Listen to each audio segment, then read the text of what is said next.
जय श्री कृष्ण। जय कक्षा 11वीं रसायन विज्ञान में आपका स्वागत है। मैं दिलीप सिंह आपके सामने कंटेंट लेकर प्रस्तुत हूँ। हम कंटिन्यू कर रहे थे रसायन विज्ञान की मूल अवधारणाओं के बारे में हम अध्ययन कर रहे थे, उसी को अब अपन कंटिन्यू रूप में लेकर चलते हैं कि अपन देख रहे थे कि जो दैनिक जीवन में है रसायन विज्ञान की क्या उपयोगिता है और कैसे है, उसका अपन देख रहे हैं। सबसे पहला पॉइंट है दैनिक जीवन में। दैनिक जीवन में सुबह दातुन करने से रात को सोने समय तक हम विभिन्न प्रकार के रासायनिक क्रियाकलापों का प्रयोग करते हैं। चाहे हम सुबह उठते टूथपेस्ट से ब्रश करते हैं, खाना पकाते हैं, पीने का पानी है उसको साफ करना होता है, चाहे कोल्ड ड्रिंक पीनी हो, बालों में तेल लगाना हो, शैम्पू लगाना हो, साबुन लगाना हो, परफ्यूम है, लिपस्टिक है, किसी प्रकार की अगर किसी सुविधा का इस्तेमाल करते हैं तो वो सभी सुविधाएं रसायन विज्ञान के अंतर्गत ही आती है। कहीं न कहीं उनमें समझा रसायन विज्ञान का प्रयोग होता है। और अगला पॉइंट है स्वास्थ्य और औषधि के क्षेत्र में। तो मेरे प्यारे साथी, हम सभी जानते हैं कि औषधियां, दवाइयां जिनका सबका निर्माण होता है, कहीं न कहीं उनमें रसायन विज्ञान का ही प्रयोग होता है। मनुष्य के स्वास्थ्य में होने वाली गिरावट, बीमारियों को जानने के लिए विभिन्न प्रकार के परीक्षण, मूत्र परीक्षण, ब्लड परीक्षण आदि किए जाते हैं, जो विभिन्न रसायनों के प्रयोग से ही संभव होते हैं। तो रोग का पता लगाने के बाद उपचार हेतु दी जाने वाली औषधियां, रोग का पता लगाने के बाद में उपचार हेतु दी जाने वाली जो औषधियां हैं वो विभिन्न रसायनों के द्वारा ही तैयार की जाती है। हम सभी जानते हैं कि जितनी प्रकार की औषधियां या दवाइयों का जो निर्माण किया जाता है उसमें रसायन विज्ञान का महत्वपूर्ण योगदान आता है। चाहे अभी हम कोविड-19 के टाइम में जब कोविड के वैक्सीन के बारे में बात करें, कोविशील्ड की बात करें या कोवैक्सीन की बात करें या स्पुतनिक होगी, फाइजर होगी, जितनी प्रकार की वैक्सीन का अगर हम बात करते हैं तो सभी वैक्सीन जो है रसायन विज्ञान के ऊपर ही निर्भर है। हमारे शरीर के होने वाले किसी भी प्रकार के परिवर्तन का अंदाजा लगा देते हैं या जब उनका जांच कर दी जाती है तो उसके निदान के लिए, उसके उपचार के लिए जब हम दवाई लेते हैं तो बनने वाली प्रत्येक दवाई में किसी न किसी प्रकार से रसायन विज्ञान का क्या होता है, योगदान होता है। तो मेरे प्यारे साथी, सबसे बड़ा योगदान हमारे औषधि के क्षेत्र में रसायन विज्ञान का होता है। अब आगे बात करते हैं स्वास्थ्य एवं चिकित्सा के क्षेत्र में। स्वास्थ्य एवं चिकित्सा के क्षेत्र में जब हम बात करते हैं तो रोग निदान और उपचार चिकित्सा पद्धति में औषधियों के निर्माण के रसायन की महत्वपूर्ण भूमिका है। चाहे भले किसी प्रकार के टैबलेट्स का नाम दवाई ले, जैसे अनेक जीवक से दवाई, जैसे क्लोरोमाइसिन है, पेनिसिलिन है, स्ट्रेप्टोमाइसिन है, सिप्रोफ्लोक्सिन है, ऐसी प्रतिजैविक दवाइयां हैं, उनका निर्माण भी रसायन विज्ञान के द्वारा होता है। प्रतिजैविक दवाएं देख लें, पीड़ांतक देख लें, एंटीसेप्टिक का इस्तेमाल कर लें या हिस्टामिन दवाइयों का अगर हम बात कर लें तो ये जितने प्रकार की दवाइयों का नाम लेगा, सभी की दवाइयों का निर्माण रसायन विज्ञान के द्वारा ही होता है। सिस्प्लास्टिन और टैक्सोल कैंसर जैसे असाध्य रोग के लिए एड्स रोग के उपचार हेतु एजिडोथायराइडी औषधि को पादप और प्राणी स्रोत से प्राप्त किया जाता है। पादपों से, प्राणियों से विभिन्न प्रकार से प्राप्त करने वाली दवाइयों के बाद में रसायनों की मिलावट की जाती है या रसायनों को मिलाया जाता है और उनसे औषधियों का निर्माण किया जाता है। क्लोरीन है, विरेचक चूर्ण है, ओजोन और जियोलाइट्स, इनका उपयोग जल को स्वच्छ और शुद्ध पीने योग्य बनाते हैं। हम लाल दवा, ब्लीचिंग पाउडर का हमने नाम सुना होगा, जल को शुद्ध करने के लिए ब्लीचिंग पाउडर का इस्तेमाल करते हैं। लाल दवा का मतलब क्लोरीन, विरेचक चूर्ण और ओजोन और जियोलाइट्स के उपयोग से बनी हुई दवाएं होती है। जलवायु के शुद्धिकरण हेतु कीटाणुनाशक, जीवाणुनाशक और रसायन से संबंध है। जलवायु के शुद्धिकरण के लिए हम कीटाणुनाशक, जीवाणुनाशक का प्रयोग करते हैं। अगर अभी अपन बात करें कोविड की, तो कोविड के लिए हम हैंड सैनिटाइजर का प्रयोग करते हैं या रूम सैनिटाइजर या सैनिटाइजर का प्रयोग करते हैं। तो सैनिटाइजर खुद क्या है? सैनिटाइजर भी एक प्रकार से रसायनों के मेल से बना हुआ एक द्रव है, लिक्विड है, जिसका प्रयोग हम कीटाणुओं को मारने के लिए, वायरस को खत्म करने के लिए किया जाता है। कोविड के समय में सलाह दी जाती है कि बार बार अपने हाथों को अच्छे से साबुन से धोएं। तो साबुन में भी रसायन मिले हुए होते हैं। सैनिटाइजर करते रहे, बाहर से कहीं अगर घर में आए हैं, घर से बाहर जब जाए तो सैनिटाइजर का प्रयोग करते रहे।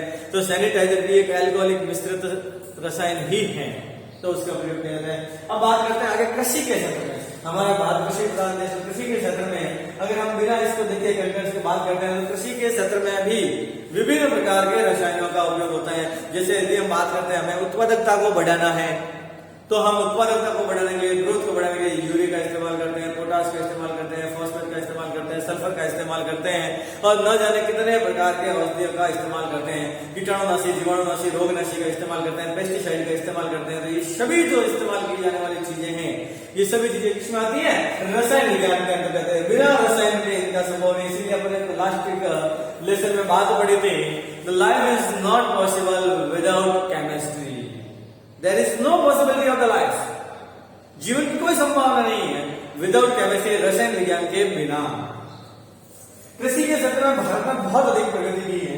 कृषि में नवाचार, नए नए उद्योग, उन्नत बीज। आजकल हम हाइब्रिड बीज के बारे में देखते हैं। एक हाइब्रिड बीज के जो उत्पादन क्षमता है वो बहुत ज्यादा होती है, तो उसको हाइब्रिड बनाया गया है। तो कहीं ना कहीं किसी न किसी रूप में किसका प्रयोग हुआ है मेरे प्यारे साथियों?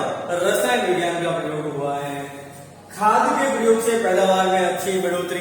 आज हम विभिन्न प्रकार के खाद देते हैं, पैदावार में बढ़ोतरी हो जाती है। हम तो ये चीज हम देखते हैं तो किससे संभव हुई है? रसायन विज्ञान से संभव हुई है।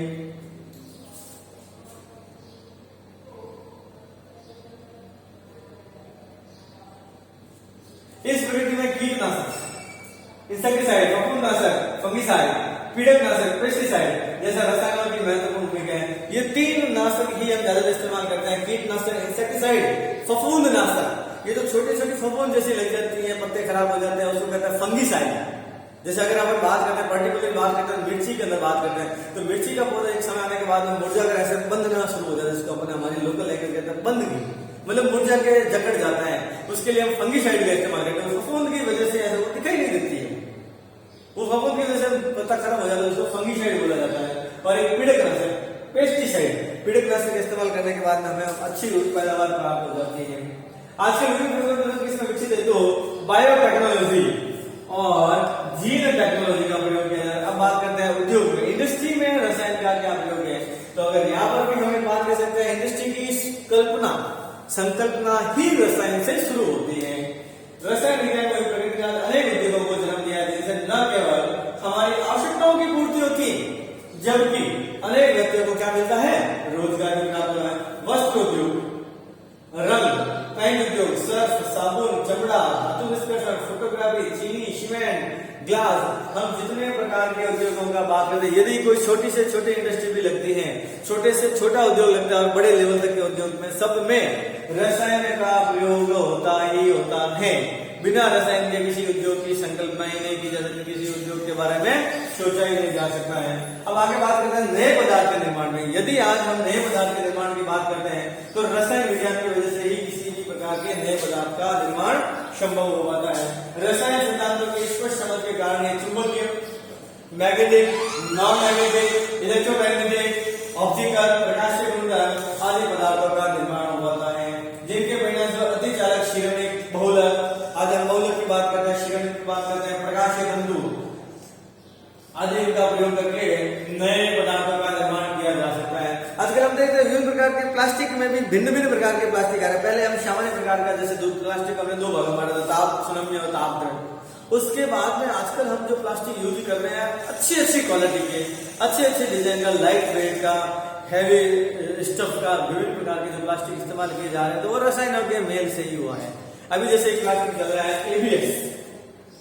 एबीएस की जो ज्यादातर चीजें बनी हुई मिल रही है हमें मार्केट के अंदर, जैसे कार की जो बॉडी है आजकल एबीएस प्लास्टिक बनने लगी है, हमारे फोन की बॉडी एबीएस प्लास्टिक में आने लगी है, हमारे चार्जर की बॉडी एबीएस प्लास्टिक में आने लगी है, विभिन्न प्रकार के इक्विपमेंट्स एबीएस प्लास्टिक में आने लगी। एबीएस प्लास्टिक क्या है? वजन में हल्का, दिखने में चमकदार और चलने में लंबा होता है, और इसकी इलास्टिसिटी, प्रत्यास्थता का गुण भी इसमें अच्छा पाया जाता है।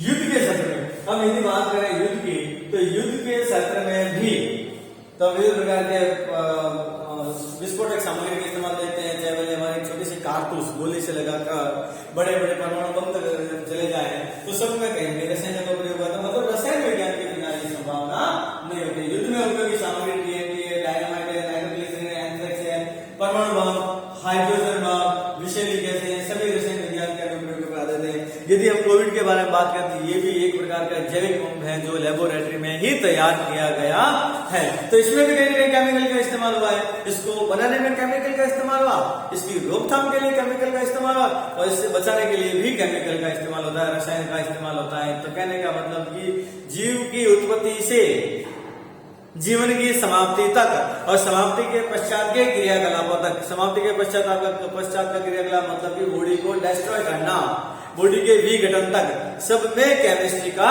इस्तेमाल होता है, रसायन विज्ञान का इस्तेमाल होता है। तो हमें गर्व होना चाहिए कि हम इस सब्जेक्ट को पढ़ने जा रहे हैं जिसके बिना जीवन की कल्पना ही नहीं है, संकल्पना ही नहीं है।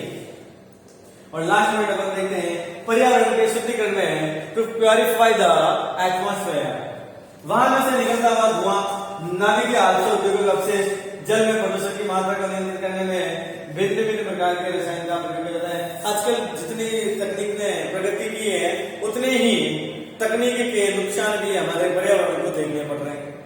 इसी श्रेणी में आता है कि आजकल गाड़ियों से निकलने वाले धुएं की मात्रा इतनी वातावरण में बढ़ जाती है, इतनी मात्रा बढ़ जाती है कि हमारी श्वसन क्रिया, नॉर्मल श्वसन क्रिया करना भी असंभव सा प्रतीत होता है। तो उससे धुआं निकलने वाले धुएं की जो ऊपर चदर बन जाती है उसको हटाने के लिए भी, उसको वहां से वातावरण को साफ करने के लिए भी रसायन का प्रयोग किया जाता है। जब हमारे जो एयर व्हीकल है, जैसे हवाई जहाज, जेट विमान, रॉकेट है, हेलीकॉप्टर, इनसे निकलने वाले धुएं से वहां जब नुकसान होता है उससे बचाने के लिए भी हमें इसका प्रयोग किया जाता है।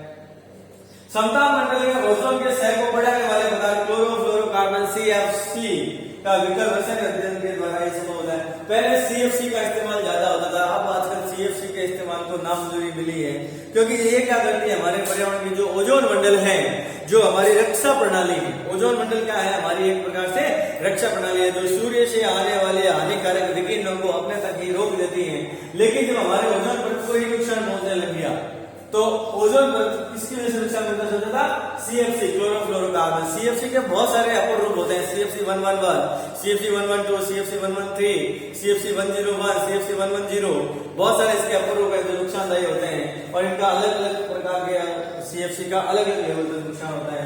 तो ये था दैनिक जीवन में उपयोग होता है। मेरे प्यारे साथी, अगर बात करना चाहिए वापस रिपीट के तौर पर, दैनिक जीवन में उपयोग होता है, औषधि के निर्माण में होता है, कृषि के क्षेत्र में होता है, उद्योगों में होता है, युद्ध के क्षेत्र में होता है और लास्ट में होता है किसमें, पर्यावरण के शुद्धिकरण में। तो अगर हम बात करें जीवन की कल्पना जहां से शुरू होती है, वास्तव में किसका प्रयोग होता है, रसायन विज्ञान का ही मूलतः प्रयोग होता है।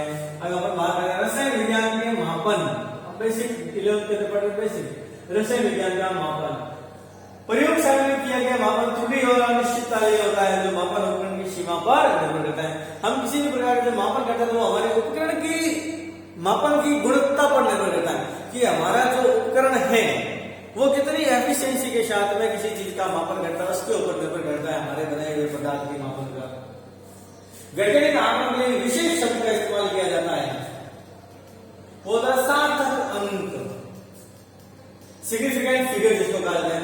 जब किसी मापन का परिणाम शुद्ध रूप से प्राप्त हो तब उस मापन में अर्धपूर्ण अंकों की संख्या सार्थक अंक हो जाती है। शुद्ध रूप में यदि किसी पदार्थ का मापन है और उसमें अर्धपूर्ण अंक कितने हैं, उनसे किस सार्थक अंक को बनाया जा सकता है, वो उसके मापन की शुद्धता को प्रदर्शित करता है। जैसे मान लो किसी पदार्थ की शुद्धता है 99.0035, तो अंत में 0035 इसको नेगलेक्ट कर दिया जाए तो उसकी शुद्धता जो है 99% है। यदि किसी पदार्थ की शुद्धता ऐसे है 99.99999, तो उसकी शुद्धता का परिमापन जो है वो 100 के आसपास किया जाता है, 100 माना जाता है।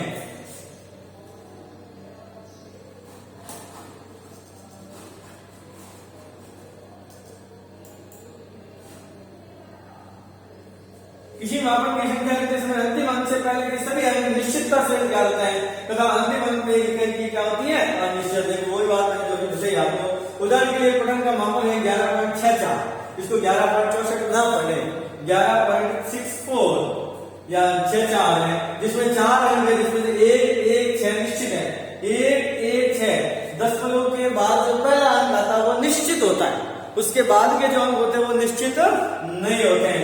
तो 4 वाली से जो इस अंक इस प्रकार लिख देंगे 116.4 है अनिश्चित या संदेहपूर्ण, ये सार्थक अंक रहेंगे।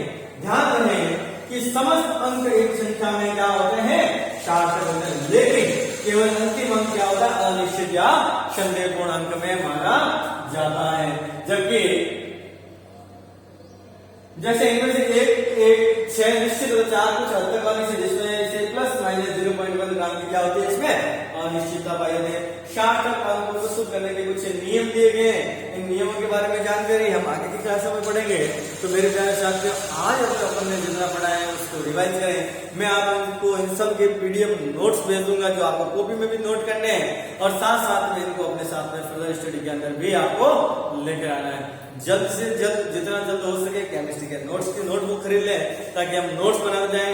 हमारे द्वारा भेजे गए वीडियो को 2 बार 3 बार 4 बार जब जैसा समय मिले के पढ़ते रहें, पोज करके देखते रहें, समझते जाएं। अगर आप किसी प्रकार की कोई क्वेरी लगती है, कोई परेशानी लगती है तो अपने दिए गए ग्रुप के अंदर उस चीज को आप भेज सकते हैं कि मुझे इस सब्जेक्ट में ये समस्या है, तो सब्जेक्ट टीचर को भेज सकते हैं। जैसे मैं केमिस्ट्री तो मुझे केमिस्ट्री में पर्टिकुलरली पर्सनली आप मैसेज करके भेज सकते हैं कि मुझे इस सब्जेक्ट में, इस टॉपिक में ये समस्या है, कृपया मुझे इसका सॉल्यूशन उपलब्ध कराएं।